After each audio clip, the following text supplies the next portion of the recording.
a Lourenço Marques para esquecer que estava sozinho. Diga-me uma coisa, se pudesse hoje, gostava de continuar a ser sacerdote? Não, hoje não, porque já não estou em condições. Eu hoje não tenho... Mas naquela altura gostaria de ter casado e ter... Quer dizer, naquela altura sim, eu exatamente, até porque eu fiz uma experiência em África de 13 anos, vivi lá 13 anos em Moçambique, e verifiquei com os meus próprios olhos que aqueles anglicanos que eram casados, africanos, moçambicanos, enfim, africanos, pronto, europeus, que aquelas da igreja, das várias igrejas que havia, eles faziam um trabalho enorme e eles eram casados.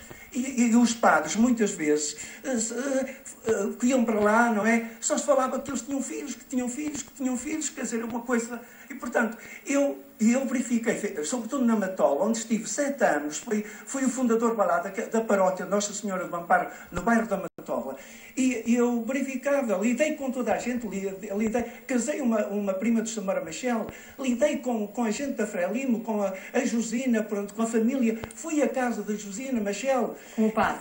E, portanto, eu verificava que aqueles padres africanos, com pouca preparação, que não tinham a minha preparação, mas, dado que estavam equilibrados pela família, que faziam maravilhas. E também verificava que outros missionários como o senhor... E também verificava que outros missionários como o senhor tinham filhos, como o senhor está a dizer. Não, havia. Pronto, isso era verdade. Claro. Maria José Vilaça, há aqui como uma espécie de cinismo, porque no fundo a Igreja sabe que a situação é esta em muitos dos casos.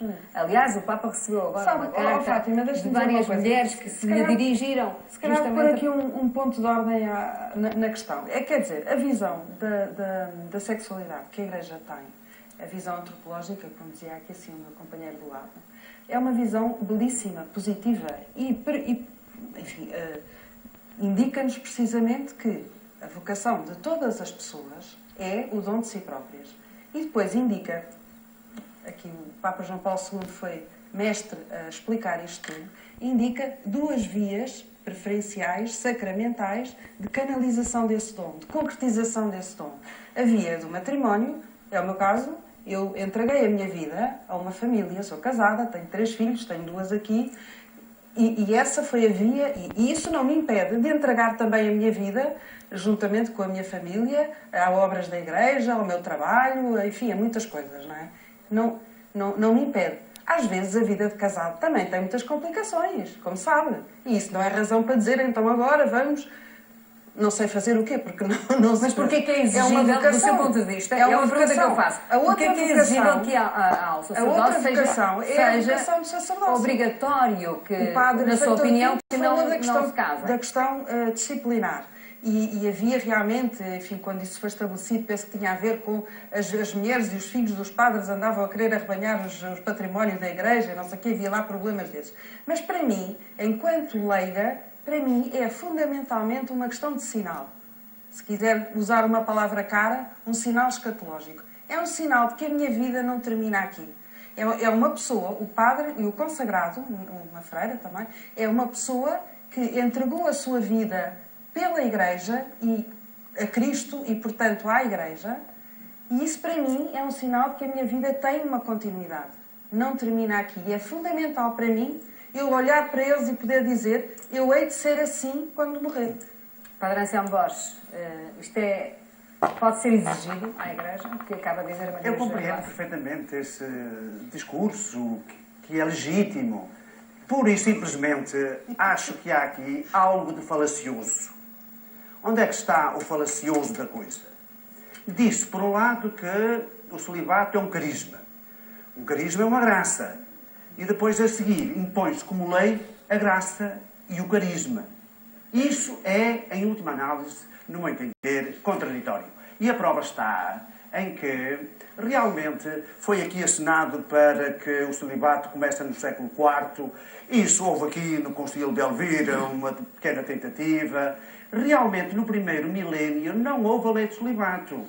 O celibato entra para os padres, com a reforma gregoriana, portanto, ali em 1054, 59, com o Papa Gregório VII, e depois torna-se lei no século XII, com o Concílio de Latrão II, Mas não é de modo nenhum cumprido o celibato, e então tenta-se impô-lo no Concílio de Trento. E, desde Trento até agora, é aquilo que se sabe. Inclusivamente, Frei Bartolo dos Mártires chegou lá, sim, imponham a lei do celibato, mas para os barrosanos que haja uma exceção. Portanto, nós devemos ser... E reparem, eu não estou a defender sequer, eu não sou parte interessada, portanto estou completamente à vontade. Sim, se já não cai assim. Não, nem desejo, não, porque se eu desejasse tinha ido embora. Não fui e fiquei com convicção. Portanto, aquilo que me parece é que devemos ser honestos. E já agora, se eu não... Porque há cinismo nesta matéria. Se eu não escandalizasse muitas pessoas, ia mesmo ao núcleo da coisa, se permitissem. O que é que se passa? Uma coisa é a Eucaristia.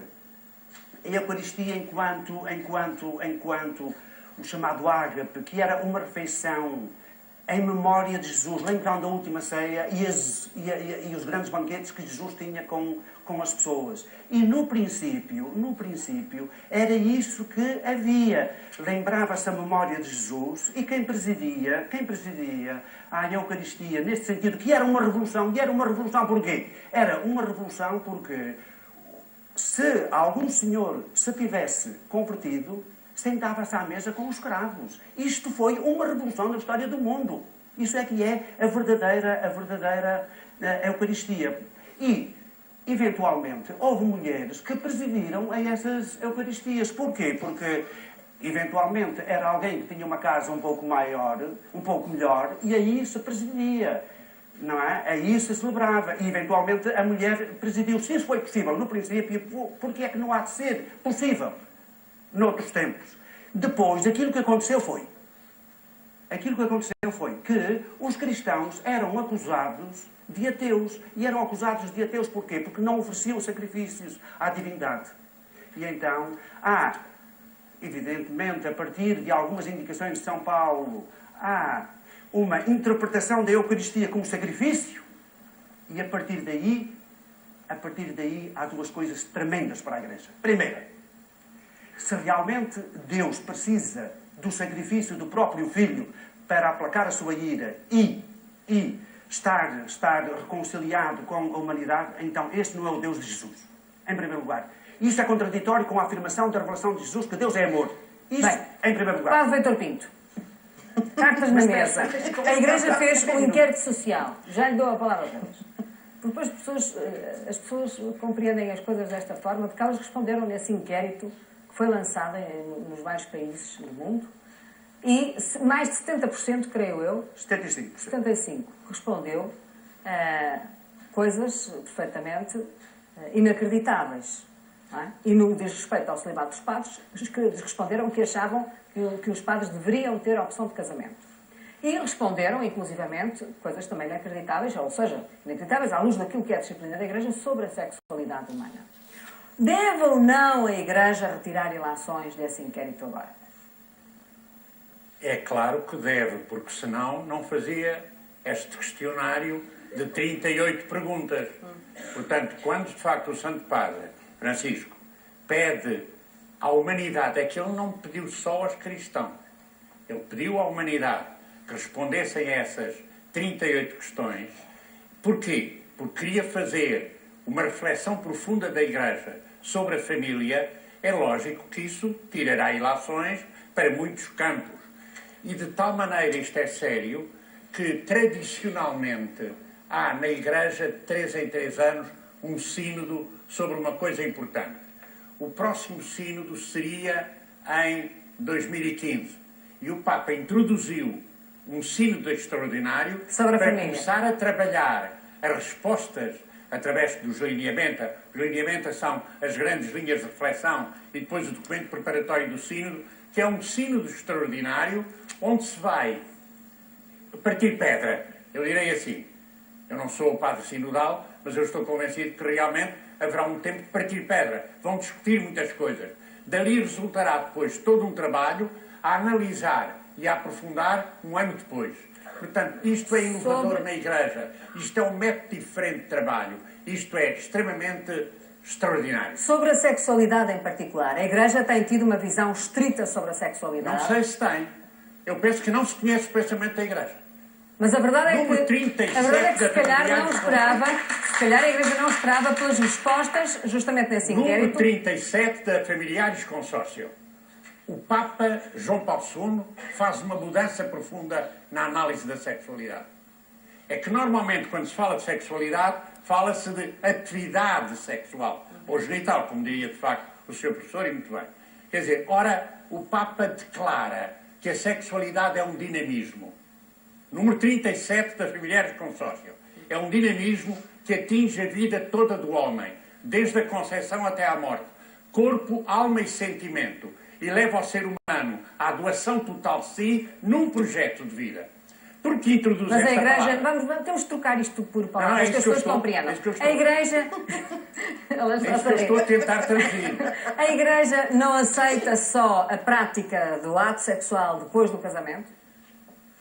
Atenção, mas isso é um pormenor. Mas o que é que Para, responderam para. os jovens Atenção, o no problema é inquérito qual é o meu sexual? No projeto inquérito de vida. Deixe-me social? dizer isto. Para o exercício da minha sexualidade e afetividade, ou melhor, da minha genitalidade e afetividade, que resume, que faz a síntese da sexualidade, eu tenho que ver qual é o meu projeto de vida.